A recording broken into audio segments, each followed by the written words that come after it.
Mitihani na misukosuko mbalimbali ya maisha ilianza na kuzidi kukithiri kwa mtoto Sauda mara tu baada ya wazazi wake wote wawili kufariki dunia wote kwa pamoja.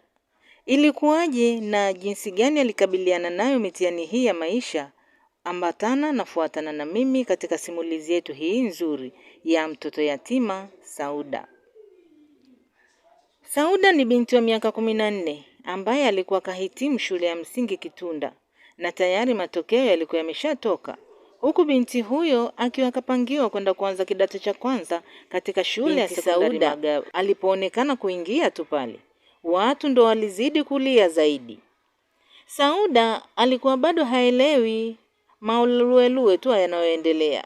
Kwanza alihisi kama ndoto, maana asubuhi alivyotoka pale nyumbani aliacha pako shwari, huku wazazi wake